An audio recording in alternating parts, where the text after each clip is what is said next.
Oh, it's all we needed. That's it. What's 20 more minutes? What's 20 more minutes on a year? Hi, it's the Bonfire on Comedy Central Radio, Sirius XM 95. I'm Dan Soder. That's Big J. Oakerson. Holy shit. We did a show. We already were doing a show. Yeah, pull the curtain a little bit on this. We started this thing on time. 6 p.m., Big J and I looked at each other like, here we go, buddy. We knuckled down. Like we were fucking Top Gun pilots. Yeah. One more time into the great darkness, goose. See you on the other end, brother. You're my gun man. I know you always got my back. And then what happened? We broke into a conversation. We had a full-blown conversation about a contract? About The Godfather. Oh, I totally forgot about that. We went into the whole thing about the movie The Godfather, how I never saw The Godfather. And it was great. I even had the inner voice telling me, I'm like, this is going really good, man. Really funny shit. There were 4 people that were so happy with that radio show. And then someone just goes, you've never been on air. And we're like, what? Yeah, we got waved down. It's like, guys, none of that went out to anybody. Actually, the first words were, you guys aren't on air. So I'm like, oh, we got cut off. And I thought it was some cool, the government was shutting us down, like turn up pump up the volume. Yeah, they're like, guys, this pirate radio that's not pirate radio. But talk hard. This paid subscribing radio station. And no, it turns out that none of it. Dude, that was great. None of it played whatsoever, which is fantastic. And it's official, buddy. We're here. It finally happened. Even after a 25-minute delay. I do believe we are live. There's a lot of thumbs up happening around the room. Unless they're just fucking with us to be like, let's just let these idiots go for 2 hours. There's so many thumbs up. I think this is golden. Dude, they even changed the lighting in the production, in the little production studio. It went from cool, fun producer, Frasier, Roz on Frasier, into hospital lighting. Yeah, it really went full fluorescence in there. And that's how you know someone's going to get yelled at. Oh, my God. The fluorescence come on and goes, hey, get out of this sexy vibe, Venus flytrap. It took welcome to the show that was formerly called Big Head and Waterhead and Fat Guy and the Waterhead. Fat Guy Waterhead, the Soder Shop, and the Dan Soder Show with very special, limited, sometimes always co-host Big J. Oakerson. Every time, always there, the entire run of the show, J. Oakerson. And then it took a year. We had to become completely different people. Yeah, I've lost weight. I've cut my hair. Yeah, I found out I'm Buddhist. Yeah, you found your inner Buddhist, which was very exciting. Yeah. Central Park one day, cruising. I'm telling you, I'm trans-spiritual. I identify with a different religion now. Dude, for those of you who have waited this long, thank you so much. I mean, the positivity that we've gotten on Twitter. Yeah, and I can't think, and I know we already went through. We went through the whole story. A whole bunch of thank yous and stuff. But yeah, it was... and especially a big thank you to Comedy Central Radio for getting us on, and a big shout out to Cool Dad. We won't give you his real name, but we call him Cool Dad. Yeah, Cool Dad fought long and hard for this one. He really... He put it to the grindstone for us. I know, and I said he would be so confident. This is going to happen. He wanted it to happen so bad that I almost thought he was fucking with me or something. He's like, "You're going to be the prettiest girl at prom," and I'm like, "Shut up! You're just getting my ego up. Why are you saying that? Because I'm your boy. What do you really think?" My first thoughts when I found out we weren't on air were Cool Dad. Him just watching his whole pet project, like the Space Shuttle Challenger, just blow up right after launch. This is the proudest moment of my life, gentlemen, to embark into the heavens. Just fucking rain down. God's speech. He had his tears already dried up by the time we found out we weren't on air anymore. He was like, "What the hell just happened?" Those are my boys out there doing their best, and they're gonna fly. Dude, so first and foremost, that was the fucking best way. We should talk about the contract. Took a long time. I couldn't have went better for us on a comedic level. The fact that at 6 o'clock we went, and then at 6:07 there was a mad scramble in this room. People really nervous and uncomfortable. It was a emergency room like energy. Oh, for a good an Asian lady pointing fingers and getting in faces. I need 50 cc stats of volume. You're like, that's not even. This man to die on the table. I got him bleeding out, guys. I got a Mulaney bit going for 8 minutes. I don't know if we're going to be able to pull this one out. I'm sorry, Cupcake, if I was rude, but please, could you get this show on the fucking air? Dude, the part that you guys didn't hear that we talked about was how this whole negotiation to get us on the air turned you and my friendship into a bickering marriage. It got way more awkward. Well, neither of us wanted to argue. Yes. With the other, Yes. and then the thing is, it was catty. Yeah, but we were having like a hugging match, like boxing match in the center of the ring, and then we would in between rounds we go talk to our respective people, and they'd be like, the other guy's really blowing this, like each of us, and then we both come back and be like, hey man, like, are you gonna? So I'm getting on my end. Like we were trying to. You're telling me one thing, but I'm hearing through some people telling me from somebody else that you said a pretty different thing. And you brought up earlier on the show that never aired. We have text messages that you can hear our cattiness in the text message. We have to. And I recommended that, on the show. We do Bonfire Theater, which I sign off on. I think it's a fantastic Bonfire idea. Theater. It's usually can't tell tone in text, but these texts you could definitely tell okay, but let me ask you this. Let me just play devil's advocate here for a minute. I know exactly one text that I sent was me going, that was the energy of the text. It was a real It makes you feel that I read it like that. Yeah, well, I nailed it. It was and I know I was in the New Orleans airport at Louis Armstrong International being like, and you're like, I remember the shittiest one for me. I don't remember exactly what the texts were, but I remember you always remember the location. Yeah, it was me laying on a hotel bed for a one-nighter in Montreal, and literally just laying on a bed and just being like, I don't even care. I got Wi-Fi on my phone so I could text you. I don't care either. Yeah, I don't care. It was just me staring at a hotel room going, we're going to make this work. I'm like, we're not, though. Yeah, nice try, but way to get my hopes up for nothing. And then finally... Made for good roast jokes. Made for great roast. I mean, how great was your roast? It was fantastic. That was a really fun time. If you don't know, you can go see it on YouTube. Yeah, it is free for the world right now. Free for the world. The Big J Oakerson roast. What a fucking dais. You had Kurt Metzger, Mike Vecchione, Mark Norman, Anthony Cumia, Ari Shafir, Sal Volcano from the Practical Jokers, Harris Stanton, Bonnie McFarlane, Rich Voss. An appearance by Rich Voss. Yeah. And Louis J. Gomez as your roast master. Carla was there. Surprised by Carla Oakerson. My separated wife. The mother to your stepchild. The mother to my stepchild, my child and stepchild. Your child, your legal. I don't know, what is that? What happens when your not yet ex-wife has a baby? Technically, I think she gave birth to my stepchild. My stepdaughter. My stepdaughter is so cute, though. That's so funny. She's adorable. What if I just show her much more love and affection than my actual daughter? Yeah, your real daughter's like, hey, what's up? You're like, she's jealous of someone. You're like, what are you mad about? I'm playing with house money at this point. Yeah, I'm not with her mom, and I'm not the father. I'm such a better stepdad. I'm just killer. I'm really like being a stepdad. I'm not gonna lie. We both have gone through the stepdad world. You would be a phenomenal stepdad. I feel like you would let us rent movies on a weekday if there were still movie stores. I don't know how good of a stepdad. I guess that'd be pretty cool. Depends how old the kids were. Yeah, I have a feeling I would turn cold on them because they wouldn't have my seed in them. they wouldn't be my blood. You look too much like your dad. You're a piece of shit. Yeah, I feel like I'm too insecure to be a stepdad. Look at that weak jaw. You see this? Give it a shot. Give it a punch. You don't have the Soder jaw. You can't have my name. I would do that. Like, I would adopt him and then at 14 make him fight me to earn his name. Like it's a Game of Thrones episode. You have to earn your Soder. I call your last name Snow because you're a bastard. They're like, oh, this fucking guy. I think I'd be a good stepfather to like a 16-year-old. Someone that could play Madden. Yes. Well, I mean, they could play Madden young now.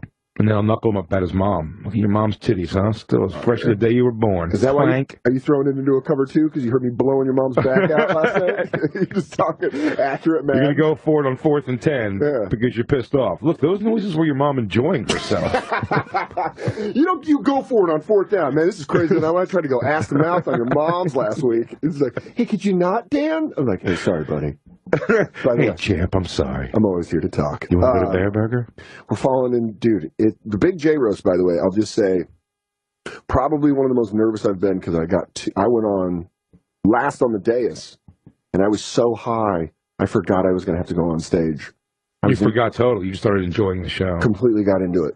That's so weird. And That's then, a weird thing to do. And then I remember being like, oh, I'm after Ari. And then Ari had a great set, and I was like, then those nerves kick in. You're like, oh, fuck am I? And I got to go do jokes. Well, I've never done a roast before ever, so I was really nervous. And everyone goes, really? You looked like you weren't nervous at all, which, thank God. You nailed it. I'm glad I looked not nervous. However, what's funny where you could tell, and when people hopefully go to watch it on YouTube and enjoy it, it's I say the word fucking so much.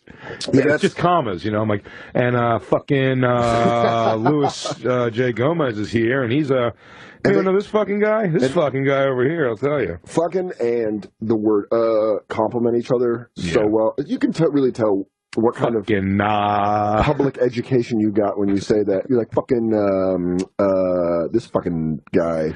Public education, yeah, really. It really is, but it also was, you told me what you were going to do, and then the set happened, and you did it so well, I was like, I think Jay's mad at me. And then I saw the rest of the set, and I was like, I don't think he's mad at me. That's what makes me suck about doing roasts. I take it too personal. But See, I didn't take it not personally. Jokes about me. I feel like when I write a mean joke, I'm like, oh, they're going to not be friends with me. They're going to be upset with me. Yeah. Oh, yeah. Yeah, I didn't feel that way with anything that I said at all. Yeah. I thought putting a picture, spoiler alert, I thought putting a picture of Ari Shafir's asshole up on the screen was going pretty far, but whenever you have YouTube forced him to forced us to blur out his dick in some other videos. So if he's that loose with it, why should I be concerned? I feel like any person, Ari, like any other person with a deformity, just becomes comfortable with it. It really, something's wrong with There's no way to say that he is a prolapsed asshole. There's no way to say that it's sick. It's just a deformity. Yeah, it's just like he had God sewed his asshole up wrong. And I that was one of God's early Build-A-Bears. My first thought is anyone that doesn't know who the fuck we are listening to the show being like, I was driving home from work and I turned it on Channel 95 and they're talking about a Jewish man named Ari's fat, thick butthole. They didn't quite say it was prolapsed. However, they did say it was something wrong with it. I would love to see if there were complaints, if there's someone complaining via letter to Sirius. Like already? No, just about that specific. That would make my day. It's only been 6 minutes we've been on the air. And right? To the best of my knowledge, people are hearing it. So, unless they could be fucking with us, Jay. Let's give the number here. 844-COMEDY-9 is the number to call for the Bonfire. That's 844-266-3399 if you're not good at spelling out words in the letters, or words in the numbers. Who doesn't have letters on their numbers? Do you have those on cell phones anymore? Oh, yeah. They do. If you go to your digital phone, it's so dumb. Not a rotary. Yeah. I'm acting like do they do that? Do they have the technology now? I'm acting like it's a worn down payphone at a truck stop. I mean, if you don't have the ability to see what numbers, if somebody aggressively cigarette burned off all of your button dials, if there's been too many long distance trucker fights. Yeah, dude, there's so much going on. It's so funny us avoiding talking about little key points have been hilarious.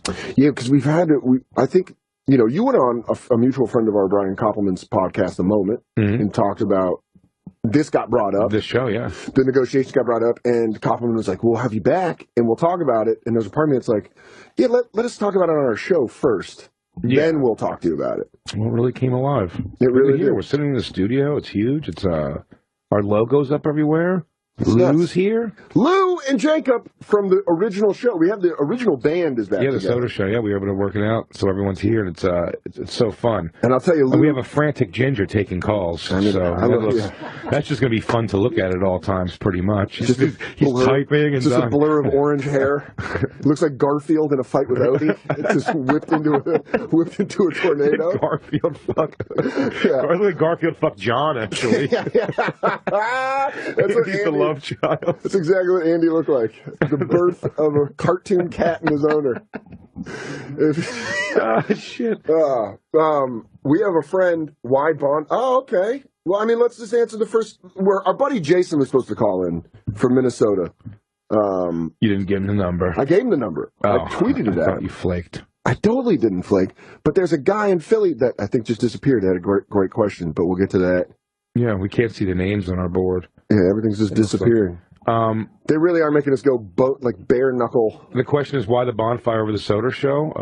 That was the question. Yeah, that's why I saw the question. Because the Soder show, it was a weird thing where they were like, was contracty stuff. Contracty stuff. Not only that, but they did it at the last minute because we were going to call it limited edition radio. Yeah. And then at the last moment, like, we got to go Soder Radio. We're going to go. It was like the day before. And you're like, okay. And then on a pretty sweet, do you remember when we came with the Bonfire? Actually, it's kind of like, not a cool story, but it was like in a frustrated moment, actually, at that point. You came over. Yeah. And we were like, let's try to think of some names for this show. And because, there was, again, the reason we can't really just make it like our names. Yeah. So we had to think of a name for the show. And when we sat there, we were going back and forth. And I was trying to hide the fact that I had, if you recall, I had that, like, ear thing. Yeah. Eustachian tube dysfunction, where my ear thing shut down. And I felt like I was, like, landing on an airplane for, like, 3 months. I ended up having it. Let's call it what it is. He had an ear infection as a grown man. No. But it was, the symptoms were of, like, your ear hurt? No, it didn't hurt. Really? It was just closed up. I thought when we were sitting there in the living room, you were like, it hurts. You're like, I can't. Oh, you know what it was? You kept saying, I can't think of anything. I can't think of anything else, yeah. It's consuming. Because it sounds like I'm wearing one headphone. Like I'm always DJing at a rave. Yeah. Just one thing, one can hanging on. And you're like, once the beat drops, everything will everything will even out. I'm just previewing my next vinyl. Yeah, so I was trying to work hard to find something. Like just to kind of focus on our conversation. I just couldn't. And like right at the last minute, remember you're like, man, I'll take off, dude, if you're having. Yeah. And I was like, okay. And then we thought of it. Yeah, we came up with like 3 good names, and this was. And then Christine, my girlfriend, popped out of the room. And she was like, "That's great." And we really got attached to it. We had to fight for it actually a little bit. Yeah, but and then that's why people want to know what it's called. Here's our first caller, Jason, Minnesota. Fan of Jay and myself. He always comes out to shows when we're out there. I'll be honest, can I tell you what I don't like? What? That it simply says Dan's friend in the comments. I fucking know Jason. He's come to all my shows too. I know, but I'm the one that made sure that he was the first caller. So that makes me a better friend. Ooh, he just communicates with you more. Jason, you there? Hey. What's up, buddy? Do I get to be the big ass log holder number 1? What's that? So do I get to be a big ass log holder number 1? Yeah. Big ass log holder. Yeah, that's the best. You're like our jockstrap. No, I don't know. Hey, Jason, it's nice to meet you. I'm Jay Oakerson. Remember the guy you've met 1,000 times also, but you're Dan's friend? Yeah. I just wanted to you're jealous about wish you guys well, and I was just glad that the show is up and going, and Dan, I'll see you next Thursday. Oh! 7th and 8th at Acme Comedy. I'll see you then, my good buddy Jace. That was a great plug. When I'm going to be at Acme Comedy Club in Minneapolis, August 6th through the 8th. It was all a plug. This whole thing's just been a ruse to plug Acme Comedy Club. Self-promotion. We got some fucking 1920s radio hits in here. That was live. That was just Jacob honking a horn. Jason, thanks for calling in, buddy. All right, thanks. Look forward to seeing you, buddy. Dude, my next favorite question is, we have to answer this, is this guy in Florida simply wants to know who the hell we are and what the hell this show is. But yes, please put him on. I'm in Florida. You there? Yeah, I'm here. I just want to know who the hell you are and what the show's about. Well, it's nice to meet you. My name's Dan Soder. I'm a stand-up comedian. I am Big Jokerson, also in the stand-up comedy world. And we're doing a show where we sit here and talk for 2 hours, and you get to listen to it. Okay. That was a great response. What the fuck is this? That might be the fucking best ever. What's your name, and what do you do? My name's Jim from Cape Coral, Florida. I'm Jim. actually in the golf business. Oh. How so? I'm on the retail end of a golf store here in Florida. Oh, so you probably have a very nice tan all the time. All year long. Do you hit It's on? going to go bad quick, though. Do you hit on married women pretty aggressively? Well, since my wife's probably listening right now, I never would ever do that. But you got like that. You've got like a golf pro shop confidence. Like you I do. Yeah. And it's strictly in confidence. And off the air, I'll be happy to tell you some great stories. I mean, that's really. I mean, thanks. Golf store pussy. That's crazy. I'm wearing my spikes. She's got her skirts all the way up. I'm in the 9th hole. I pull her skirts aside because who's got time for nudity? Dude, when I show a woman how to swing, I got to do it from behind. I'll just leave it at that. Oh, you definitely hang What out. an old creep. I like this guy. He's definitely part of a swingers club too. I bet he's got I bet he's got gold bracelets that get caught up in his forearm hair. Yeah, and he's got surprisingly defined forearms. Oh yeah, they're vascular shit. I mean, there's just veins running through them. And but he's got a large collection of collared shirts of all very neon. He's not black. He's not wearing black and grays. This is lime green. Yeah, lime green. Neon orange. Yeah, absolutely. I bet he doesn't even feel the itch of herpes anymore. No, not anymore. That's subsided. When he has an outbreak, he just flicks them off like unwanted guests. Yeah. Well, Jim, that's our show. Thanks for calling. If you want to know what our show is. Every Monday and Wednesday, live, 6 to 8 p.m. But thanks for calling, Jim. All right, man. Thank you. Thank you, buddy. Just getting that golf club pussy. Crushing golf club pussy. Just bored housewives looking to fucking pick up a hobby. Give me a wedge. I'm going in her sand trap. Yeah. How did porns never pick that up? They did golf? Yeah, they did pool guy, pizza guy. They never did golf club. Well, I think they did an actual golf pro. No, I think they did an actual Tiger Woods theme thing after he was boning all those chicks. I'm not talking specifics. I'm just saying, why didn't they use that just as the golf pro shop? Yeah, I'm sure it's been done. It had to have been done. Every scenario's been done. But what if it hasn't, and that was our calling? Did we miss the boat? Is to come up with obscure porn scenarios for people to fuck. I think we need to fix our screen. I can't see any. We keep calling people by their last names. I didn't know. I couldn't see it. So David. I'm guessing it's David. I just saw. Yeah, you can't see it, so we just look like assholes. That's my new buddy M. He's like, my name's Jim. It's actually James. It's named after my father who fought in the Korean War. Please use my proper name. Wait, how did Jay fix his ear problem? That's a question we don't even... Completely waited. That's it. There was nothing else to do. You just gotta wait. It eventually goes away. All you need is just a little patience. You just gotta sing Patience and do the snake slither and whistle awkwardly. Maybe that's the whole theme of our first episode is just, hey guys. Patience. 2, 3, 4. This is it. And but I can only hear this song in my right ear because my left ear was shut down completely. It was terrifying. It really was terrifying. And whenever this song comes on my iPod and I'm on the subway, I'll whistle out loud, and I forget that I'm whistling out loud, and people just look at me like I'm fucking insane. Really? I assume by the second or third note, they'd all start looking at you right. Start doing the snake dance. I can see where so many around. I've been walking these streets at night. Wait, yeah, well, I need you. Just some old Greek lady coming from the store. She knows her Axel. There's random people walking by. This guy's funny. Bernadette, I'm not walking by this guy without snake slithering. Sad woman, take the time. Oh, it's such a specific reference, but such a great one. Oh, yeah. It was great. It's really come up. Patience has come up a lot today. Dude, you've been through... Here's the thing about this show finally getting on air. You've been through so much shit personally that I've wanted to talk about that we haven't been able to talk about. Specifically, you breaking up that fight at the comic strip. Yeah. Which you know, I think if you follow Jay on Twitter, you read his 28 posts in a different program. Hannibal Buress made me laugh so goddamn hard when he tweeted, Jay, you ever heard of a screen grab? I was like... You remember my response to that was? My OCD makes it that the screen grab couldn't just be one thing at a time. Yeah.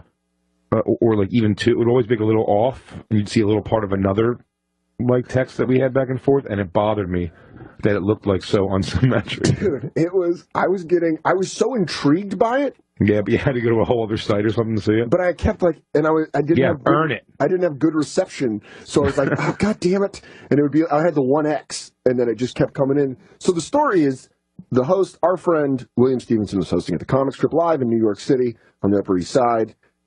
Crowd was there was an unruly couple. William got on stage, blah blah blah. I mean, the story, but it's you can read it on Interrobang. You can read it on the Comics Cop. And they transcripted everything, but it was but yeah, the funniest thing is they just said he was going to do his best to get me banned from every comedy club in New York City. That's the owner of the Comic Strip, Richie Tinkins. He was going to ban you from every comedy club in New York. Because and it's funny, there are people like Jim who don't know the story. So a brief summary is... I'll give you a quick synopsis as your friend. There was a couple in the audience, unruly. The MC, our friend, William Stevenson, said in so many words, he got into it with him. They gave it back. Then William called the woman a cunt. Yeah. And then the guy got on stage to fight William. And then Jay... And for the people who don't know Jay Oakerson who are listening, I don't play that shit. Jay don't fuck around. You're going to start something, you better end it. No, Jay totally fucks around. In fact, I went on stage assuming I was going to just kind of like grab William, a 60-some-year-old black man, and hold him back, but no one else came to the stage with me to help out. None of the staff, like, didn't he? There's no, like, security staff. So it's just you? It was just me. And you and your fucking... Jay, whenever there's a physical confrontation... My oafish bullying? Dude... the only way I can describe you is you have martial arts confidence whenever you break something I need you about 3 feet back. Yeah. I'm going to need you about 3 feet back. You change your hand into a claw-like thing, and you're like, hey, bro, I'm going to start breathing in through my nose and out through my mouth. You're going to want to run. But you took... You see me digging this back heel in? Because I'm going to throw a front kick. This is my power leg. I'm going to slapping it. This right here, this is my power leg. You can decide how your night's going to go. You can walk out of here, or you can get your chest caved in. Bro, I've been in too many kumites to watch you walk up here and end this night like this.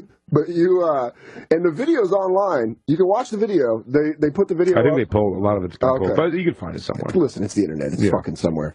But you step on stage with that martial arts confidence, and it ends, and then what ensued was the owner texting you saying you were banned, saying you weren't allowed to work, that he was, and again, go to Big J's Twitter, at Big J Oakerson on Twitter, and you can go back far enough. I think it was like mid last month. Yeah, but the interrobang.com has the whole thing just posted. Go to and Interrobang did a better job where they, like, he laid out. I'm such an idiot. Just go to Interrobang. He did all the text and everything. They kind of formatted it better. But basically, the owner of the comic strip said, "You finished, kid. You're done in this town." Yeah, he gave it. The comedy clubs around the city were all desperately waiting to get their phone call from him. Being like, it was like he's disrespectful. It was a red. It was a red phone, like a World War III phone. That they all have connected themselves. You have to lift the case. It's in a case. Wait, who's calling? There's only 6 people who have this number. I haven't used this since I tried to end Daryl Hammond. I got a new guy on the list. There's an untouchable. His name's Big J. Yeah, he tried to go out, but then he just, like I said, and kind of to end the story, my back and forth with him, I thought very calm. I didn't get insulting. He was cursing a bunch. And... You know what you did though, and I love this about you. Mm-hmm. You did the thing where you would like not brag, but almost bring up good things to make him look like an idiot. Yeah. Because he would say some shitty things where he's like, good luck with Comedy Central. I'm sure they'll enjoy it. Because you just announced you got an hour special, which is a fucking big deal. And he's like, but he called me, he's like, douchebag and you piece of shit and all that stuff's in there. I didn't do anything like that. No. You played that perfectly. And then you just... I wasn't really angry about anything. I was just going to quietly kind of not play the club anymore. He made it like a public thing. Or I guess I made it a public thing. But it was because he... tweeted at me. I really thought when I saw his name that he was going to be tweeting like "thank you for helping out the other night" and whatever, you know. And he tweeted at you, or texted no, he you? Texted me directly. Okay. I put the texts up on Twitter because I was like, "This is insanity." Yeah. He said where he put his foot in his mouth is when he said that if there was security there, he would have sent them out of the room so me and William could be beaten up because. And by the way, it's all about like because he called a woman a cunt and because you defended somebody doing that, like you should both have the shit beaten out. It's just such a dumb. That's such a. And how are you going to draw comedians to work your club when that you? You run it like a mafia boss. It's just really dumb. Yeah, he goes. Hey Vito, Frank, get out of the room. Hey Jay, lock these doors. I want to teach you a lesson. Yeah, William. Now you can't leave. Click! They knew that day they walked into the wrong comedy club. I'm sorry. I'll never, ever use that word again. You motherfucker. So you are listening to The Bonfire with Big J Oakerson and Dan Soder on Comedy Central Radio, Sirius XM 95. We're going to take a break. Our first break. Our first break ever. What do we do? Mouth kiss the whole time? Oh, don't even stop. Just a little tongue gymnastics. We'll be right back after this. You guys in a few. We'll be right back to The Bonfire with Big J Oakerson and Dan Soder. We are indeed back. I'm Big J Oakerson. That's Dan Soder. This is The Bonfire. Comedy Central Radio, Sirius XM 95. The number again, 844-COMEDY-9. 844 Comedy 9. Or if you're at an old payphone at a truck stop, it's 844-266-3399. Or if you can't see those crazy tiny little... If you don't have put on my reading glasses. if you don't have a digital phone, as everyone does. They still do that. Oh, your lunkhead came out in that one? Yeah. They still do that with the numbers on the thing? Oh, bro, dude, you get so Philly so quick it can happen. I like when you do, you just slip back into it. I don't think you realize. Those O's, I love it. It's the O's. Yeah, you go Delco quick. You go Delaware County. Straight motherfucking Which, Delco. by the way, is a fucking awesome web series I watched on ComedyCentral.com. So we can plug shit if it's on Comedy Central. Yeah. But really funny, this comic, Tommy Pope, Philadelphia comic, has got a web series on ComedyCentral.com called Delco. No shit. Delaware County. I think I'm going to watch that. It's great. Anything Philly always makes me laugh. Makes me laugh too, man. I don't know. There's something about Philly. There's something about Philly and Boston that always make me laugh. And it's probably just because it's irritated white people that are more, more irritated than me. Just blue-collar anger. Yeah, there's nothing more palpable than blue-collar anger. But they're in these cities that are growing around them so much. And it's like, you know, pay $14 for a fucking sandwich. Well, that's the thing is, like, everyone loses their jobs because now private conversations are being released, and this is the next thing we wanted to talk about. But like, are like construction workers going to start losing their jobs when they like these racist rants that they clearly have? How great would that be? Your contractor's not there. You're like, hey, what happened to the guy that was doing this? Like, turns out he's embroiled in a scandal. Said something about Asians, and it got out. He was almost finished with my deck out there. He's done. That's your problem now. You got to hire someone that's not racist. Like, man, who the hell wants laborious work done by someone who's not racist? Oh, you want to have your deck built by someone without that passionate hatred inside of them? Yeah, just hammered in every nail. Everyone knows hate makes food better. That's why Paula Deen made so much delicious food, and why Rice Krispie treats made by the Klan are the most delicious. I don't shake hands with blacks, and I don't use a nail gun. I use a hammer like my dad. By the way, we're clearly joking, because I know blog culture these days would be like, are you guys promoting racist contract work? You know, that is a rough one to go into after one of the questions was, who are you and what is this? I started going, I don't shake hands with black people. They just isolate it. Big Oakerson. Is this the person you want Comedy Central giving a special to? We, of course, are talking about, Jay and I, both huge professional wrestling fans. And I'm not so much anymore. Dude, the new stuff. You love it still. I still love it. I pop it on once in a while, but you play the video games. Yes, and it seems so it's going to affect you. It seems like all because WW2K16, WWE, no Hogan. They took him out of the game. Took him out of the game. He's gone. He was in it. He's got Ben Wad. He got scrubbed for He was in the game. Took him out. They went back and really. Of course, if you don't know what we're talking about, over the weekend, it was leaked on the National Enquirer and a couple other things, released a transcript of a phone call that Hulk Hogan had made 8 years ago where he was racist as shit. It was 8 years ago? Yeah, and he was racist as... Maybe he's learned a lot from that. That's always the excuse for racists. You always go, well, come on, that was 8 years ago, man. Look how far everyone's come since then. It was kind of in. You know? What? Oh, come on. You weren't into racism a little bit. 8 years ago. Like it's an old band? The first Fast and Furious came out. You live your life a quarter mile at a time, and you're saying you weren't a little bit racist towards whatever Vin Diesel is. Towards half of whatever he could possibly be. But Hogan's done. He's like, they scrubbed him from... I purposefully waited to find out. Like, I purposely waited to read the transcript until we had this moment because I wanted to hold off judgment. So you haven't read... I want to love the Hulkster. Everyone born in the 80s, every Reagan baby wants to love Hulk Hogan. Like, I didn't follow him. I didn't take my vitamins and say my prayers. Yeah. I did. And I didn't do any of that, but I did go to bed with a Jewish sense of guilt every night that I wasn't doing it because of Hulk Hogan. So you're like, I really should be taking my vitamins. I should be saying my prayers. To which God? My God. Not their God. The one from the Torah. The first one. The Old Testament. The Hulkster brings up a good book. Am I a fan of him tearing his shirt every time he gets in the ring? No. That's a very big expense. He has to go to a haberdasher. By the way, Jay is Jewish, so you can't get mad at us for making these jokes. I like your disclaimers on everything. Dude! Have you seen this Hulk Hogan? What's his real name? I heard it's Terry Lorkovitz. Belayovitz.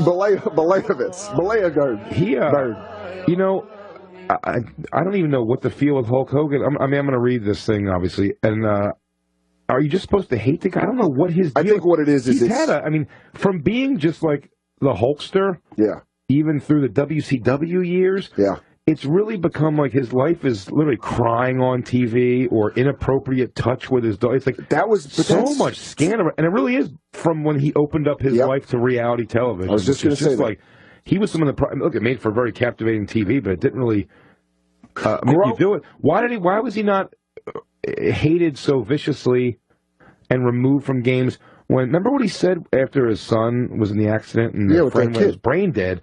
Do you remember Hulk Hogan said, "I don't know what I mean." His son was driving the car that crashed into a tree, and the guy's, I guess, technically a vegetable the rest of his life. Yeah, I think he was brain damaged. Hogan's response was that to talking to his son on the phone was like, I don't know what your friend did wrong with God to find himself in this position. You don't remember that? I don't remember him saying that. A phone call in prison. And look, again, it's a released phone call, so is he just trying to make his son feel... That's what I'm saying, so maybe that's why they let it go. But, again, this is a phone call, a private phone call thing where I'm like, come on, well, man. Even if you had... It's hard to rake people over the coals for something that's like... But any empathy... I've said horrible, horrible things when I knew I'm not being recorded. And by the way, if it's something that sounds hateful, probably it's funny. Do you know what I mean? It's probably something I was saying to be funny. There's no way that this is funny. Though. No. I understand that. I'm saying myself, but I'm saying you could still get things from me that you could. You could take so much of and make me string it together to be any. You know, you have to conduct your life a certain way. I almost want to hear. I don't know if Hulk Hogan's conducted his life like a racist at all. That's why I'm saying. Like, well, here's the thing I'm saying is with the prison phone call. That is, you can't tell your son who just made his friend brain dead that whatever your friend did with God, he's got to Hulk out of this one, or else he's never going to walk again. I'm not here to say I told you so. But remember when I made you say your prayers and eat your vitamins every Well, day? looks like you paid your dues, and that's why you're walking out of that jail when I post bail. That is the only way, my friend, that you are living large right now. What if that's the thing? If he was so mentally insane that he believed that if he just did that, he could do everything else? I mean, like, here's the thing that happened. He's from Georgia, lives in Florida. He's from Florida. I think he was was born in Georgia and grew up basically in Tampa. Okay. He's a Florida guy. Uh-huh. Florida's a very racist state. Oh, you know what? No shit, man. When you come out of Florida, ask anybody that's from Florida and they'll be like, it's pretty tough down there. Dude, I'm telling you, like, I had a girl say the N-word to me so fast in Florida when I made a joke about her. She was like smoking a cigarette. And it was like it was like a menthol cigarette, and she was like, I was like, oh, you hook up with black dudes, so, like joking, obviously. Yeah. And she goes, she's like, no, I would never. And she like dropped, she dropped it hard. Yeah, I'm not going to drop it. A year into this show, I'll drop it for the sake of effect, but I'm not going to do it right now. Yeah, they not on the first day, but she had, and it was so. Face to face with real racism was pretty uncomfortable, and that was Florida. And Florida was also. I don't know if it was the same show or a different city in Florida, but it was also where I actually had white supremacist guys because I shit all over them from the stage. I was doing the Mayhem Fest tour, opening for Rob Zombie and Korn, and in doing that, like all these like swastika tattoo guys were like giving me shit on stage, and I went at them hard. It was fun, very funny. Like they won the whole crowd over, but they came looking for me afterwards. Security tossed them out. That's who you want to heckle you, so you can just burn as bad as possible and just ruin their whole experience. But it's also the worst person to do that to because they will find you for physical violence. Oh yeah, because that's how they think. Yeah, no, absolutely. They're just like, I'm gonna find him after and kick shit out of him. Yeah, time to headbutt somebody in the face. Oh, looks like someone doesn't go along with my crazy, stupid views. Got to fight this guy for having a heart and some empathy for people. But the whole thing about the Hulk being from Florida, a lot of wrestlers are from Florida, and a lot of wrestling fans that I'm friends with. Some of them are acting like this isn't a problem throughout wrestling, and you're like, it's a very racist thing. Has there ever been a WWE black heavyweight champion? The Rock, sure. Well, obviously, The Rock's half black, but yeah, I mean, but it just makes me worried. You think it's judged across like that? Really? No, I don't know, man. It makes me nervous for other wrestlers that I'm a fan of. I just don't want. I'm a massive Macho Man Randy Savage fan. Rest in peace. Greatest wrestler of all time. Greatest wrestler? My favorite wrestler of all time. Favorite personality. Favorite wrestler of all time. You looked at his actual wrestling. I mean, he was a technical whiz. Come on, man. Dude, he was the first guy to go off the ropes. First guy ever? No, Snuka. But, you know. Was Snuka the first? He was probably among one of the right now there's some guy, some like 90-year-old in Tennessee who's punching his radio right now. He's like, turn it off. You motherfucker! I don't like that my grandson made me listen to this filth shit. I knew Terry when he was coming up through the circuit. He wasn't a racist boy. He had big arms. One of my favorite wrestling like things me and you ever did, like just like having a laugh, was doing Terry Funk, the most extreme wrestler of all time, arguably. Terry Funk is... He always has to leave an event because he has to go, like whenever he parties at, he always has to leave to go do some kind of a crazy match. There's a documentary called Beyond the Mat. That is a documentary about professional wrestlers where they show and they highlight one of the guys is Terry Funk, who's a wrestling legend, and he just talks about all these matches. I've talked about it on a podcast before, but you and I did a game where we would come up with matches that Terry Funk had to leave to do. He's like, after I wrestle here, I got to go to a winner starts a small business in a mid-market city match. I'm going to do a wrestling on scorpions while your mother scolds you in a corner match. I'm going to do a 5th grade spelling bee. Loser has to enroll in a community college match. Like, what the fuck is this? Is the guy's life? It's just ruining social events so he can go participate. Like, because the shit he says is it's like barbed wire matches. It's like loser gets set on fire matches. Well, it's also like those, you know, their lives are always so tragic and like how much time they have to dedicate to wrestling. Yeah. That you hear him. That's what I'm saying. It's not that he has to like so much do the match. It's like, I couldn't make my daughter's graduation from high school because I was in a vinegar and gnats match. Holy shit. They finally got the technology to give my firstborn hearing, but I couldn't make it because I was in a loser dresses like George Washington and walks through Delaware match. That even sounds like a punishment. That sounds like a fun thing. But I just worried. Macho Man, I mean, we were talking about it yesterday when we were playing video games. We talked a little bit about this, and I said, Hulk Hogan, yeah. But if it turns out, if they have a tape of Macho Man being very specifically racist, just to like one group, he's like, yeah, never really liked the Filipinos. Yeah. Don't like Pacquiao. Yeah, never mixed Spanish and Asian. Cuisine. Never gonna have it. And you're like, God damn it, Macho Man. All these Filipino people are pissed. They're like, what the fuck? Wow, Macho Man. Why did he target us? Even more specific, Eastern African. Yeah, never really liked them. More of a fan of Western Africa. Yeah, that's the real cradle of civilization. Oh, yeah. You're like, yeah, it's fucking... So when this thing broke, immediately I knew we were going to talk about it on the show. You haven't even read the transcript yet. No, and I want to. Do you want to read...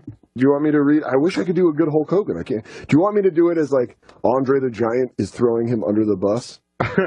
These are the things that he said. Yeah, be like, Hulk Hogan, you said some racist things. I wanted to tell you, I had a phone call.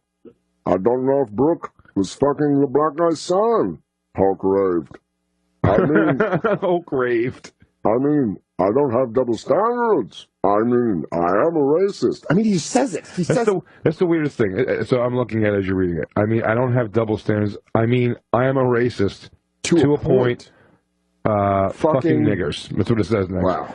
Now, that's such a weird jump from to a point. But then it looks like to a point seems like the header for like, I'm about to dial this back. But then he jumps in. But it's usually, I'm a racist to a point, you know. I like black people. It's usually the next thing.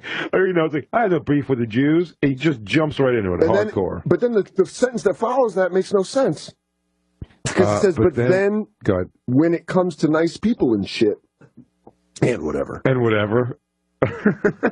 Oh, wow. Wait, maybe he's just telling that old Chris Rock joke wrong. He's like, I was watching his... brother, I like black people. Listen here, brother. What you gonna do when I'm watching Bigger and Blacker? When I'm watching Bring the Pain? According to sources, he said... Wait, do we have the tape? When it says according to sources, when it says that, it really makes you feel like this could be somebody throwing him under the bus. According to sources. But I mean, like, he's already found guilty, I guess. You said they removed him from the game and everything. Anyway, it says, according to sources, he said... you hear him say this stuff. I'd rather, if she was going to fuck some N-word, I'd rather have her marry an 8-foot-tall N-word. Like, he's with $100 million, like a basketball player. Wow. I guess we're a little... How many 8-foot-tall N-words become billionaires without being basketball players? First off... It's almost redundant, to be honest with you. Hey, Hulk, have you ever watched the NBA? Usually people over 7 foot are garbage. Because they're all weird and they have thin limbs. Manute Bol was like 7'8".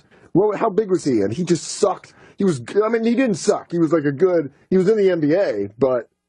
even like if you're having a racist conversation, 8 feet would have taken me out of this whole racist conversation. I would have gone, Hulk, come on, there's no 8 feet. That's what I'm saying. But even having a racist conversation, like it seems like such forced use of the N word. You know what I mean? Like he's really jamming it down your throat. Like it's Pee Wee's word of the day. Oh, that's crazy, brother. Let's just plug in the screams instead of it. I mean, I'd rather if she was going to fuck some. I'd rather her marry an 8-foot-tall worth $100 million, like a basketball player. I guess we're all a little racist. Fucking. Well, I think we found our way to get around that word for the rest of the show. Jesus, man. You just got to get it out of my hands. Here's the thing. I have a Hulk Hogan signed bandana framed in my room. Had to take it down. Currently. Yeah. Oh, come on. He couldn't have meant this. Do you know? By the way, never though have I realized he's more of a real American than this transcript. I am a real middle American. Be rural. Don't mix your race. Well, I don't know any, and I don't want to start now. Wank, wank, wank, wank, wank. If you don't look, they'll probably try to fuck your daughter. You're like, hey, that's not how the lyrics work. Hulk, why did you change them? You listen to the lyrics, it's been there the whole time. I know my daughter's on the phone. Do we want to find out if she wants to date an 8-foot-tall black guy? Your daughter, your real 12. daughter. I believe it's my real daughter, yeah. She's very excited. Isabella. Isabella? Hello? Are you there? Do you hear my voice? Yeah. Oh. Yeah, she comes out of the gates with sass. He's your daughter. She sassed you right away. She is indeed. And Isabella, are you happy your dad's no longer called the insatiable special sidekick? Yeah, I'm not special guest anymore. Your dad's name's on the picture and everything. Okay. I can talk. You know what? She's like, I'm going to call. I got so much to add to the show. She's supposed to ice you out? This is what I just said. She goes, hey, Dad, remember my 9th birthday? Well, now I'm going to fuck up your second hour of your show. I have no idea what you guys are talking about, and also the phone call was breaking up, so all I heard was like, blah, blah, blah, when you guys were screaming, and I was like, what is going on? Oh, you don't, that part you weren't supposed to be listening to. We were, we were using it to plug up a dirty word. You know, your dad doesn't like to use dirty words. Yeah, your father's got a clean mouth. When did that start? Yeah. Oh, very recently. This one, she's a wild one. I love it. That's a lot of Carla in her too. That's a lot of it. You could no shit. She's as good at busting your balls as Carla is. Yeah, no, she is. She likes to go pretty hard. Sometimes it's funny. That's a great thing, like line we cross though, like because I am her father, so we have a good busting balls thing, and then it just goes too far where I'm like, you know, Isabella, do this thing, and she's like, Isabella, why don't you do that thing? And I'm like, I'm going to punch you in the face, seriously. Like, now we have to stop. I know normally we do this thing, but right now you need to do what you're supposed to do. Isabella, if there's ever been a chance to say your father has threatened violence on you, now is the time to say it. Because you can have recordable evidence that Child Protective Service cannot take away from you. He says, well, stop hitting me when I'm better. I recorded that. Okay, see it? And then you got your ex-wife, the lawyer, just getting everything down. It's fantastic, man. Yeah, man. You are, Isabella, thank you for calling in. I love you, little girl.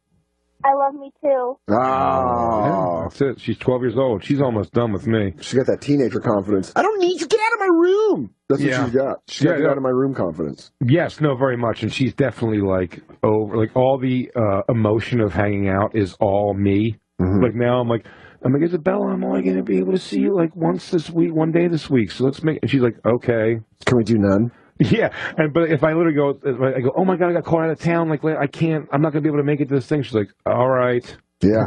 I'm over there I'm pacing, thinking of excuses like I'm trying to quit a job. Well, because to you, you're breaking hangout plans with a 6-year-old in your mind, and what it really is an apathetic 12-year-old that just really. Yeah, she couldn't care less. Yeah, it's like, okay, I'll hang with you or mom or whoever, and at what age do whatever I do. At what age do your parents become kind of like your roommates, like that you hate?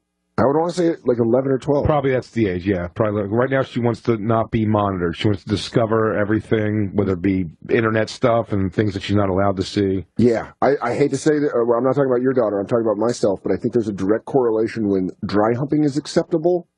That's also when your parents become your enemy. When dry humping, yeah, you want them out of the way in case you absolutely happen to do that. Yeah. Why don't you say me and you dry hump a little bit, buddy? Dude, I'm down to get some gene heat. I'm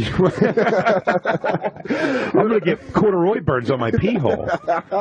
Oh, man, my underside's going to look like it was a crash landing on a highway. We took my plane down on a highway. We're going to take a quick break, and we will be back with more Bonfire right here on Comedy Central Radio, Sirius XM 95. We'll be right back to the Bonfire with Big J. Oakerson and Dan Soder. The Bonfire, Comedy Central Radio, Sirius XM 95. I'm Dan Soder. That's Big J. Oakerson. Yep. This is our first episode. It's been over a year, and we're finally doing the show. Finally happened, and we're talking about former WWE heavyweight champion, now the champion of racism. Yeah, man, it's hard after reading that. Standing in the blue corner at 6'6", 306 pounds. Wearing all white. With a white-tipped hood and the burning cross, he is currently the WBO heavyweight racism champion, Hulk Hogan. So they're calling him El Gringo. Not in my backyard, Hogan. Hulk, what happened to my America, Hogan? What happened to the America that my father fought for in World War II, Hogan? His opponent, everyone of color. Boo to you. It's the attitude era. It is the attitude era of wrestling. Huh? Yeah. Crazy, but it's hard to argue. You can't argue this transcript. Again, You cannot argue this transcript. I want to argue for him just in the they took a phone call, but it's if he said these things, if it's real, if he said these things, I mean, he's hammering it home pretty hard to these racist. Yeah. And also the thing is it's wrestling. Isn't this the one thing where they take absolutely awful things and turn it into characters? How did you not just turn them heel? Why are you dismissing them? Yeah, I mean, they took him out of everything, huh? You imagine the views they would have gotten on Monday Night Raw if they're like, we're keeping him, and that's actually his new character. And he came out and they made him cut a promo defending the Confederate flag. Well, let me tell you something, brother. There's not a Stars and Stripes that makes me more comfortable than that, and that's on the hood of my favorite thing, the General Lee. They're like, no, Hulk, no. Nothing gets me jacked up more than this nation's history. Oh, brother, I'm thinking about seceding, and not in a good way. Like, you can't. And then Hulk Hogan would be, they could make more money off him. The South's rich history. Here's the thing. This is indefensible. You cannot defend Hulk Hogan in this, but what you can say is how the WWE treated this is like, well, that was how could that ever happen? When you're like, dude, It's such a quick move. Why don't you guys just admit that you fucking knew that? Or it's like, this guy sucks, but you know what we're going to make him do? We're going to make him do it as a character. And then people will be like, we're going to publicly shame him. Have Zeus come back. Beat him down. I watched. Dude, I watched when this shit happened. No joke. I got high on my couch and watched all of the 1989 SummerSlam, where Hulk Hogan and Brutus the Barber Beefcake take on Macho Man Randy Savage before he was the King and Zeus. Total. If you watch it now, it's a total flip. Now you're cheering for the Macho Man and Zeus. I wanna buy a house in your neighborhood. Yeah, I'm fine with him dating any family member of mine. Yeah, down from cousin to sister, maybe even my mom. I wish we were throwing a Nana in there. Yeah. Even my grandmother's okay with it. Pretty spry. But there's not. Hogan's fucked. He's fucked. And is it Florida? It might be Florida. Did you ever see the movie Bully?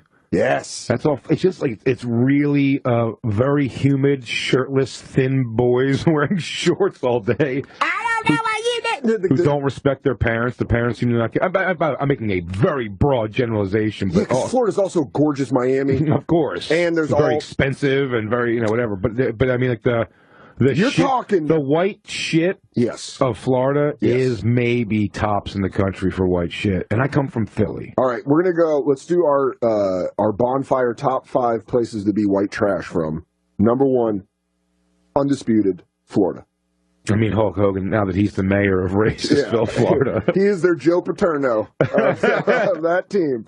He is he's leading them to the... All right, number 2... They're tearing the Hogan statue down in Tampa. Yeah, number 2, I'm going to go Arizona.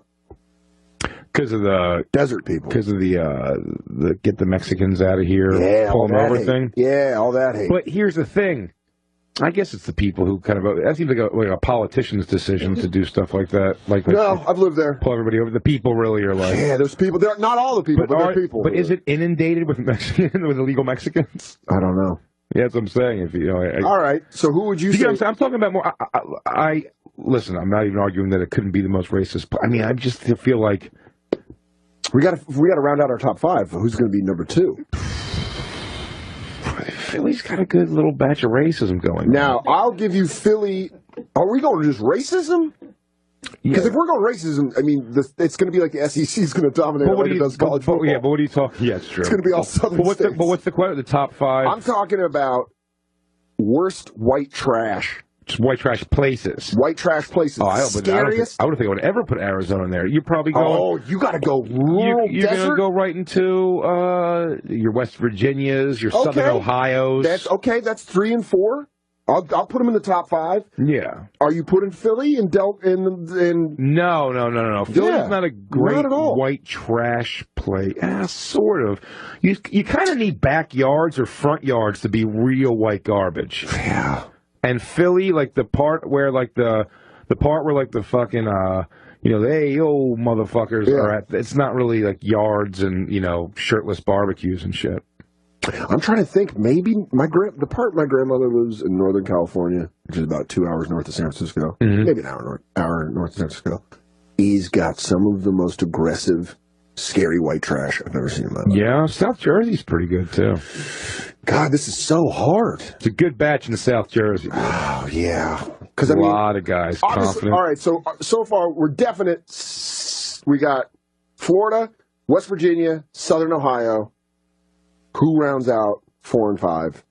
Let me say why I say South Jersey. I lived there, so I was amongst it. Okay. But what that is, remember how we just described Philly has plenty of white trash? Someone was calling in trying to say Boston. No, we're not talking racism. We're talking... Yeah, racism, I would have thrown Boston in there too. But it's... easy. But this is not... You're talking about a place to be a real, comfortable beer koozie. Yeah. Guy wearing cutoffs where his pockets show. Yeah.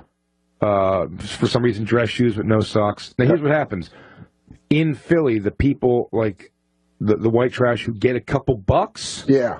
Swing it over the bridge to South Jersey, and then they get to live at that above ground pool life. You know what I mean? Yeah, living that. I got to go Walmart and boss people around life. Yeah. So, and then they come, and then they they get Target money. Yeah, they have those. They get a nice rancher house with a backyard. Oh, I love a nice 1-story house in the middle of nowhere. You buy it, it's still dirty when you buy it. They don't even give you it till you clean. Car on the lawn. Yeah. Just a real... South Jersey's pretty killer for that. You know what? I'll let you have it. I'll put South Jersey as far as the top 5 white trash places. Everything I see in Arizona is always nice. I haven't seen the fucking barrio. You got to go to like Globe. You got to go to like a nice small desert town. Yeah, see, I always see Arizona to me, if you were like, where do most porn star girls choose to live? Or like, it's like Arizona. That's like Scottsdale, Phoenix, though. Scottsdale, Phoenix, yeah. I know it's a big place. I've never been anywhere else, though. I bet like Oklahoma. I bet there's things we're skipping over, like Oklahoma, the Dakotas. Oh, yeah. No, again, that jumps over white trash. Now we're muddying the lines here. We're just trying to find a fifth white trash. I was talking about because now we're getting hillbillies. Now we're talking. You know what? This should be something open for truckers. If someone. Oh wait, hold on. Yeah. We got tailgate, which is. Well, please. I need to Say call no her more. tailgate. Tailgate. You saying Kentucky? Yeah. I lived down there for 8 years. Yeah, that's a big racist state. I live right. We're not talking racism. We're talking white trash. White trash. Well, Like a white trash haven. They do kind of go hand in hand generally. Well, Yeah. they do down there, especially in Hazard County down there. Hazard County, just yeah. I mean, how did we not even bring that up? Hazard County. How did we not even? You get down there. You get down there in Pikeville and all that area. Oh man, yeah, you got some pretty good white trash down there. And this is a guy that sounds like Boomhauer telling us where the white trash. I love it. Dude, Well, it's inside info. Tailgate, yeah, you're like our source on the inside. You're a narc. We have to give you a fake name so they don't make you and Yeah, that'll work. feed you Rice Krispies till you die. I had too many treats. My blood is pure sugar. Keep pouring milk in it. Yeah. I love that. So all right, And by the way, Ohio, I know from doing that Funny Bone Comedy Club, right? And is it Cincinnati is right above Kentucky? Yeah. Right, it's like right there. Yeah, So, yeah. Cincy's right above it. And they do not. Yeah, there is like a rift. There is definitely an over that bridge rift. They do not like each other. You call anything like when you try to do some local stuff, you're like, where do you live, Kentucky? Don't boo it. Yeah. At the comedy club, they're like, fuck that. And you're like, what? But meanwhile, they're technically in Kentucky. It's like, that thing that you can see. Yeah, hey, Warriors, you're across enemy lines. Oh, looks like those white trash hillbillies trying to get over the bridge back to Ohio. News just in here, boppers. Looks like we got some people from Kentucky that are trying to get home. Ooh, looks like the mall is lousy with Cincinnati folks. Why don't they remake that? Do a white trash Warriors? Trying to get back to their home base. Yeah, oh shit! All right, we got Corey in Arkansas. He's got a good one I didn't even think about. Go ahead, Corey. And by the way, thanks Tailgate for calling in. Corey, what's up, man? You got a good one. What's up? Oh, dude, Indiana for sure, man. I live in Greensburg, Indiana, and it's almost rubbed off on me. It's like I'm almost white trash now. I'm like, I would love to hear this shit ever. Corey's voice 5 years ago was like, "Hey guys, what's up?" And then now it's like, Man, I fucking hate.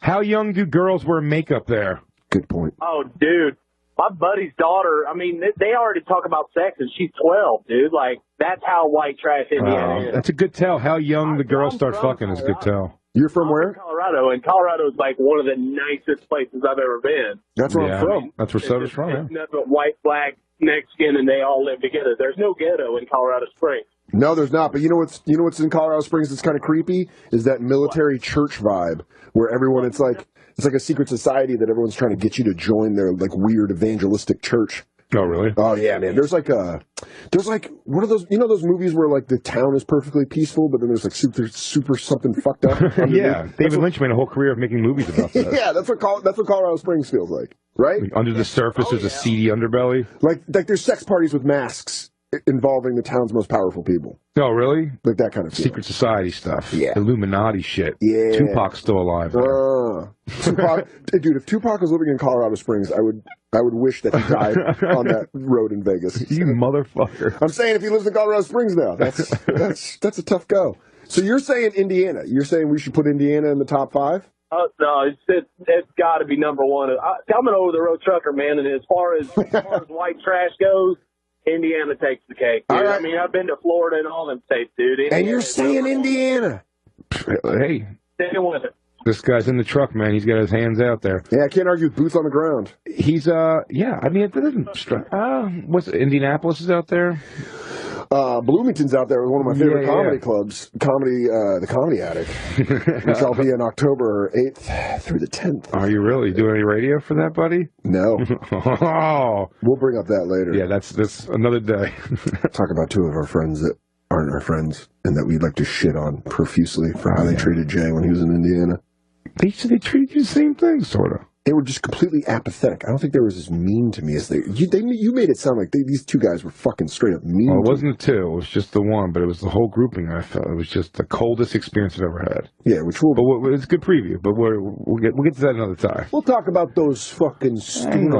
Today I give them a pass. All right, so Indiana. Let's go through our white trash top 5. Indiana, West Virginia, Florida, Southern Ohio, Southern Jersey. That's not bad. That's a solid top Because, you know, 5. I don't know if you ever saw trash. the movie Out of the Furnace. No, this is the part of Jersey, which I love. That's Jersey? The Woody Harrelson hillbillies in that movie are New Jersey mountain people. And they're all like inbred, bare knuckle fight. Now I don't know how real that world is. I hope to God it's so real. And I was bummed I never saw it. You're just going off something that you saw in a Woody Harrelson movie. I call it a Christian Bale movie. I'm pretty sure there's white guys walking around just hustling people at street basketball games. You're like, yeah, dude, that was just White Men Can't Jump. No, but I'm pretty sure I saw the Woody Harrelson movie. No, he dunked eventually. That was real. Do you know I heard he really dunked in the end of that movie? I was pretty crazy about that. Agreeing. All right, we got another back. Steve from Chicago says signs off on it. I mean, we got a witness from the congregation. You're saying, Steve, we should add Indiana to the top 5. Oh, I agree with Corey wholeheartedly. I'm from there. I've moved into Chicago. I got right outside of Gary, Indiana. Oh. Where it's bad. That's where the Jacksons are from. Hell yeah. Yeah. But Gary is a white trash, but right outside where all the steelworkers' families left. Because you realize if you're not beating your kids into stardom, you're just beating your kids. Right. If you're making them sleep on the floor, they're either going to be amazing entertainers or just hateful people. Hey, it's 4 a.m. Everybody, wake up and dance, motherfuckers! Time to get up. Guess who just took his belt off? Because he's going to go to bed after he whoops some ass. Whooping that ass. Dad, is this for a point? Nope. Yeah, then you get this. Dad, my feet hurt. Shut up! I'm gonna beat that ass to the feet. You don't think about that feet. I'm gonna whoop that ass. I'm gonna whoop on top of your feet. Keep it moving. Oh man! All right, I think Indiana. I think it's in. Yep. It's a cosign. So yeah, how do you say no to that? And do we have to do? I think maybe next episode we do a follow up of maybe the top 5 racist cities. I think it's gonna be. You know what? Because he's from Chicago. Steve's from Chicago. I mean, it'd be a fun conversation, but how do you find the top 5? You're exactly right. Once you start swinging like southwest in this country, and like and just south in general, you're just gonna find places where it's like, of course, there's whole patches. Yeah. Of places that are crazy racist. What if we do top 5 racist cities above the Mason-Dixon line? How about we do top 5 racist major cities? Okay. We're talking top 50? That's a big list. Yeah. We cutting this down? He goes, now, I know it's not super popular. Syracuse, New York. Sioux City. I'm going to toss this one out there.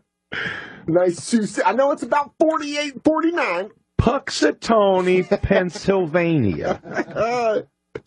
Oh, wait. What am I saying? Jesse in California. How did we not fucking think of this? Let Jesse roll. Jesse. Dude, North Las Vegas, Nevada. Yes. People come to Vegas, got all that cash, they lose their ass. Next thing you know, they're stuck and they go live in the ghetto in Northtown. And I'll tell you this right now. Yeah, that makes sense. Jesse's got a great point. There is nothing grimier than North Vegas. And somebody's got to run Vegas, so you got to watch all them people. That's why there's so much security, to make sure them people don't just give away the money. This is far off the strip. Dude, this isn't even near. This is like where you keep. We're talking old Riviera right now. We're going. You're talking Naked City, man. That's down right there. That sounds like a Grand Theft Auto level. Naked City. Naked City. Stratosphere, man. That's where you can get a hooker and a crack dealer, and you can find somebody to shoot your old lady if you wanted to for $30. But it sounds to me that we're going white trash cities, and it sounds to me like that's everybody that loses their ass, which is everybody under the rainbow. So you're true. Come from all over the. So you're okay. So I mean, I appreciate you throwing North Vegas in there, Jesse, but I'm gonna have to disagree and say that is a very multicultural trash town. Yeah, you're just in a dump. Okay, throw it in the soup. All right, there you go. But I like it. I like that you're coming with a different opinion. Hell yeah. Hey, man, keep doing what you guys are doing. I love this. Thanks, man. Thanks for calling in. Right on. We got Stuart from Florida wants to throw his hat in the ring here. This is a great thing. I like this. Stuart, you there? Yeah, I'm here. So what are you trying to toss into the top 5? You're from Florida, so you're trying to throw the hate somewhere else. Oh, I'm going to agree. Florida's up there. Florida's 2, if not 1. Okay. The only place I've ever been, I'm a trucker. The only place I've ever been where I've seen somebody get out of their truck and shoot at a plane with a rifle is rural Missouri. Driving through rural Missouri, there's a bunch of dudes drinking on the side of the road. Dude sees a military aircraft go over from the Air Force Base, hops out of his truck and starts trying to pot shot it with a rifle. There's nothing. Is it because he thought the machines were rising up and He's like, they're it's flying now? Yeah. It's Skynet. I don't know, man. Just Skynet's become aware. Get out of the Ford. I gotta take out the Terminators before they get the human skin. it was crazy. And I wish I could have stopped and talked, but unfortunately, you know, I had to keep going. But it was did you? that happened. How far down the highway did you chuckle watching those assholes shoot it? I mean, I was on the phone for probably the next hour and a half telling every other trucker I knew about it, and most of them had a story that was pretty similar from the same area. Just guys in a pickup. Just shooting at the You want to go out and huck bullets at a plane? You guys want to go take down some iron birds? How about we go bird hunting, the steel kind? Oh, that's good eating right there. That's a F-15. I get the black box. I'm gonna get $200 down at the pawn shop. Yeah. My aunt lived in rural Missouri in a town called Dexter, Missouri, and she said it was without a doubt one of the scariest places she's ever been. Scary. She said it was scary. White trash scary is its own kind of scary. Yeah, it's like no good. It's like The Hills Have Eyes scary. It's like Hispanic or black scary is more like robbery fear, maybe, where like white trash is like they might cook you or something. It's exactly what it is. They're just going to take do their something time. weird, like Devil's Rejects type shit. Yes. Like they're going to taxidermy your body or something. They want to hear the fear in your voice. Yeah, that's like white trash scary. The only way I know I'm alive, player. You can scream all you want, ain't no one gonna hear you. Like you don't want to hear that shit. You gonna taste so good. Oh, I can't wait for Mama to see what I got her. You're injured. You're crying. Please let me go. You're funny, mister. Please, I'll give you all the money I have. I'll give you my phone. Please, that's how you sound. I'll be downstairs. Oh, I got myself a new bride. Yeah, this shit. Ah, god damn it. It's actually chills. Yeah, because it fucks you up. Doof. I mean, that is, if that doesn't tell you why that's how scary white trash is. Just for the record to say how the shit runs downhill, though, it's funny. So the guy from Florida calls to say, fuck rural Missouri. Yeah. And then somebody from Missouri is calling to just throw another city under the bus. Everybody's like, oh, no. This is white trash hot potato. Let's go. Man, what about Sacramento? Well, this guy's got a great name, Gage, which is the name of the baby who was, the little boy got killed in Pet Cemetery. Yes. You know what you put in the ground doesn't always come back the same. Sometimes the ground is sour. You gotta bury your own. Dude, also, can we talk about how impressive it is that a 4-year-old toddler flips an 18-wheeler just by putting his hand out? Yeah. What kind of fucking baby from Krypton strength does that kid have? I like it really was all left behind was his shoe. Knocked his shoe off. And it's not even bloody.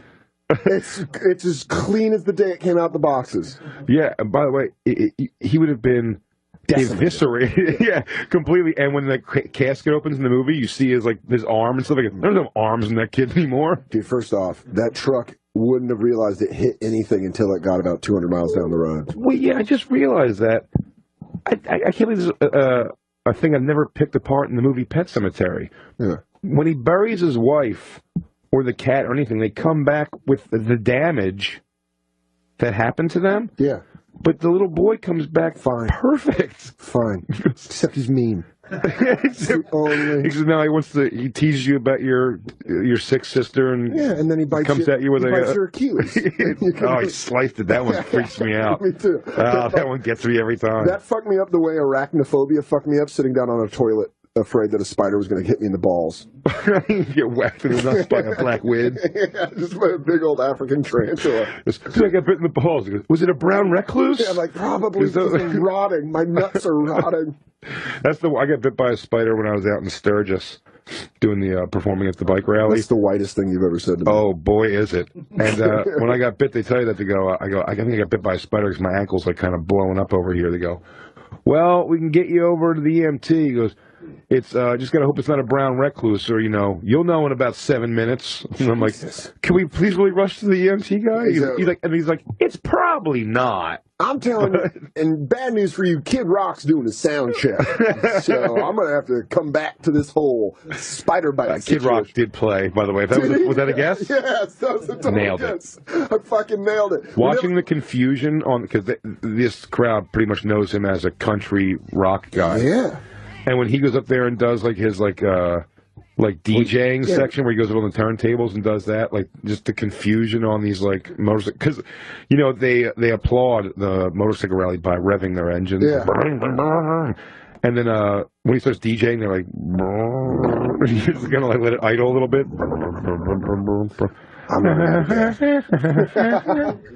Only the guys with the windshields on their bike are applauding. It's like, yeah, I love it.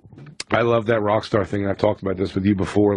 I like the bravado and the chest out persona of rock and roll that comedy doesn't have, because Kid Rock got on stage and said, sorry, I'm in a little bit of a bad mood tonight. My house was just broken into. I wasn't home, because if I was, I got a cabinet full of motherfucking guns and I'm ready to use them. Out of my cold dead. And everyone's just like, they're fucking motorcycle boners. They're just jerking off while getting their motorcycle ready. Like, I can't. There's too much I want to express right now. They're just housewifing on the washing machine. Oh, quick! My wife's got to suck my butthole, or I'm gonna lose it. I gotta suck my butthole as quick as possible.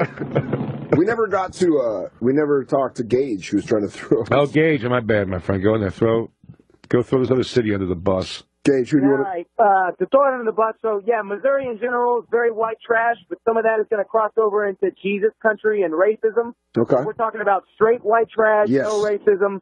Northeast Kansas City, Missouri, my friend. You're going northeast. ICP people, juggalos. Oh, perfect. That's a town of juggalos? It's not a town of juggalos, but it's an area of the city where there's a lot of crazy fucking white people up there. It's kind of like a multicultural hood. If you catch my drift on that, there's a lot of Mexicans and black people there, but the white people are the craziest, and they all like hip hop, predominantly white hip hop. Yeah. Predominantly shit like that. ICP. That's a fan. Gage, thank you for your call, buddy. That was a fantastic lead-in, because I just got back Saturday afternoon from Friday night. I performed at the Gathering of the Juggalos in Thornville, Ohio. There you go. No shit, dude. I mean, how many people were in the crowd? I thought there was going to be 80-some thousand. But I guess it wasn't. I don't know. Someone said maybe 10,000, 8,000. That's 10, how many people you performed for? No. I performed at a tent at 1 in the morning. I should say, in a tent for maybe 200 people. What would you say the percentage of face paint? Oh, there's a decent amount of face paint. Would you go over 75% of the people in the audience had face paint on? No. Okay, under. But I'd say 75% of the audience definitely had some kind of bizarre hair. Okay. Or Jinko jeans still rolling. Still around. Oh, yeah. So Jinko's kept afloat by ICP. Just a lot of buckles and things hanging off. Hi, I'm Don Jinko. I have to stop by ICP's Gathering of the Juggalos. He has the Tommy Boy. He has to make he goes, I do a sales trip every year. I go around. I greet my customers. Hi, I'm Ron Juggalo, and I grew up with abnormally large quadricep muscles. This led me to create the Jinko jean, where you can fit a small toddler in each leg. Jinko jeans are the only pants where your thighs can rub together inside your pants. Yeah. I wanted Jinkos so fucking bad, and I never got a pair. Should I buy a pair now? Oh, dude. Yes. Should we both get Jinko jeans? We should both get Jinko jeans. I'll tell you what. And paint our faces up. Let's not do that. But when it gets chilly in the city, let's have a week where we both wear Jinko jeans to work. I hate going back to wrestling game, but just dress like the Hardy Boys. That'd be awesome. Fishnet shirts. Just do the gun signals on the side. Does Dan do backflips? No, not really. Yeah, he's really just Swanton bomb. Yeah, dude. So what? I am terrified to perform. You're really good at that shit. You did the Mayhem Fest. You've opened for Korn. You've done the I don't know many Shiprock. Better at it than But here's the thing I'm saying is I've watched you at a music festival, and you have a gear that a lot of us don't have. Because I just want to do my jokes, Yeah. So I'm just like, but listen to my bits. Yeah, that you can't do. And you're very good at coming out and being like, look at this fucking guy. And then it's like... But I shit on them until they go, like, just do your jokes. I'm like, cool. Yeah. That's what it is. You come in beating the shit out of them, and then you're like, and also... Could you please stop insulting my fat, weird boyfriend? And move on with your jokes. Please, for the love of God, have any prepared material. I don't care if it's a very long, very referencey bit. We will listen. Talk about the Lost Boys. I appreciate it at this point. That's what I do. Is like, and you got to go with the crowd, and the Juggalos are no exception. They are a wild bunch. Awesome. I gotta say, from the bottom of my heart, because the Juggalos are such a national, if not international, like punchline. I should say they're a punchline for things. They definitely do take and a lot of shit. And they definitely live up to. I mean, the people watching is world class. But did you go early? Obviously, went a couple hours early, yeah, just to go watch. Yeah. It's just what I love about it, dude. It's just like, even like the catering. This was very funny. The catering. We were in Bonnaroo together, me and you. You go to the catering backstage, and I know this from being on tour with Korn and Zombie and those people. Even the catering at that every day. Some days for lunch it would be burgers and hot dogs. Sure. But generally, like for the dinner meal, it would be like, I mean, I had Chilean sea bass for the first time at catering for a Korn concert, if that tells you anything. You know what I mean? And that's how Bonnaroo was. And Bonnaroo was like prime rib one night, make your own pad thai night. Yeah.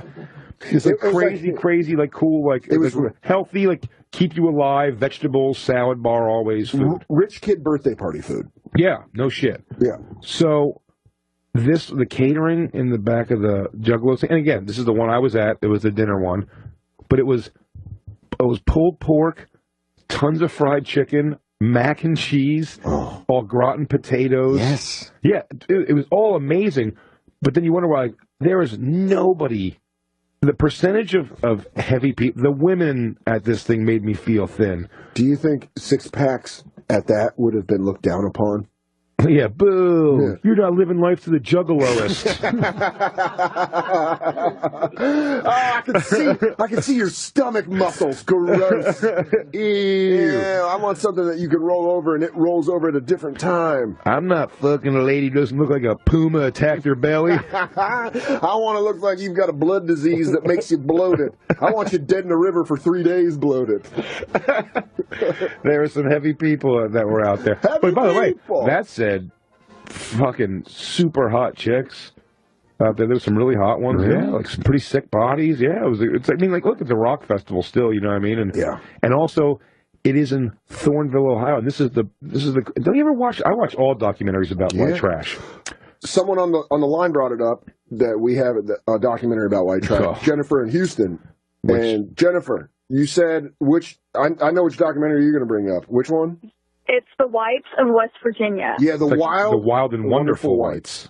Yeah, that's what it is. It is just so crazy. Do you understand? It's fantastic. White trash there. Jennifer, I own a shirt that says "Fuck you, Dennis" because of that fucking. If anyone's out there who hasn't seen that documentary, watch it tonight. This is you, Dennis. This is you, Dennis. Fuck you, Dennis. If you don't know the show, this is a great. I read this in an interview. Johnny Knoxville, Dick House Productions did that documentary. Yep. They were going to do it as a TV show. They said no because they were so fucking scared to have their crew with them for long enough to do a TV show. Oh, there's no way they could. That they just wanted to do. There are a problem now. But with that documentary, which is fantastic, it's one of the most entertaining things I've ever seen. I've watched it 4 or 5 times. Yeah, it's a part of American history. It's great. That said, but that does not show so much. That documentary that I do find in other white trash documentaries, which there was like moss gathering families of something that HBO had years ago. But whatever they are, because these small towns, these guys, if you're like one of those like skinny, weird, or even like a fat, like weird, sweaty, shirtless guy, and in some of these places, they pull like a chick who's like under the radar. Still, she's like wearing like purple eyeshadow, and she's wearing like old crazy cat lady makeup at like 16. But like they have like sometimes like these fucking fantastic bodies. Dude, unbelievable. There was a girl who was all like, I saw a girl at the Juggalo thing all skeezed out, like, her hair's in dreadlocks. She probably smelled like garbage, but she was running around in her panties, and like her body was pretty fucking fantastic, but a dirtbag. But you got to understand something about white trash genetics, and you got to know this. You got to Jane Goodall. You got to be around him to understand this. White trash genetics. Once those sick bodies, once they have babies, become unraveled so fast. Oh yeah. So fast. I'm the certain second a baby comes out, the body drops off. It's like one of those. It's like the thing that gets the space shuttle into space and drops off. That's what their hot body.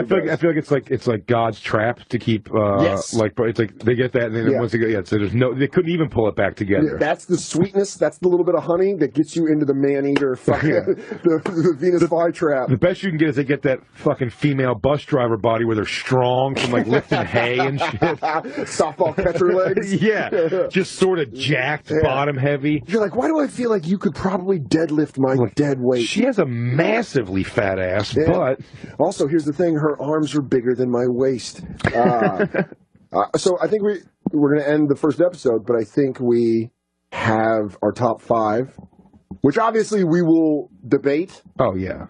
But the top 5 white trash. I'm going to jot down as we say it. What do we got? We got Indiana. No one's arguing Indiana. No one's arguing Indiana. No one's arguing Florida.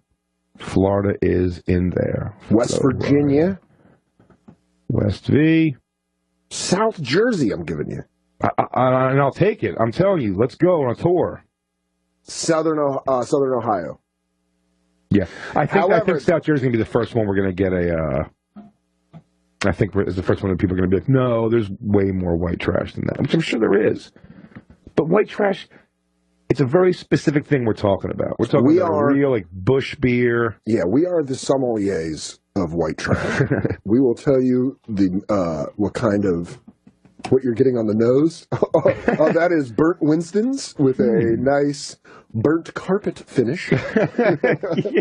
That's a fall asleep when I smoke finish. Dad still has shirts that he wore in pictures in the 70s. Referring to parents by your first name in an anger way. That is Everyone still calls video games Nintendo. Yeah.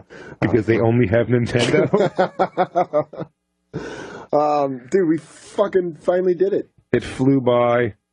I mean, for anyone we didn't get to on the phones, I apologize. But this is going to be a pretty regular thing. So I hope Jim, who was wondering who we are and what the fuck we're doing, tunes in and enjoys the show. And I love that we're doing this together, buddy. One sentimental moment. And the crew, Jacob, Lou. Jacob and Lou and Andy. We have Andy over there on Ginger Screens. Ginger Screen. It's honestly the fucking coolest that this came out of us fucking around for 6 weeks. And for right now, 2 days a week, we're going to be sitting right in the studio doing this for you. So plus, you can catch replays here on Comedy Central Radio, Sirius XM 95. But we will be live Mondays and Wednesdays, 6 to 8 p.m. Eastern Standard Time. Obviously, that's 4 to 6 p.m. Pacific. Are we about to get out of here? I mean, it's 8 o'clock. We're done. Oh shit! You got to go on our very close friend Louis J. Gomez's show, Below the Belt. That's right, I do. You got more MMA. You got more serious radio. I'm gonna go get high and play video games, and then we're all going to reconvene at the stand later for Christine's birthday, my girlfriend's birthday. So, we will fucking catch you Wednesday, 6 to 8 p.m. 6 to 8 p.m. right here on the Bonfire. Big Oakerson, Dan Soder.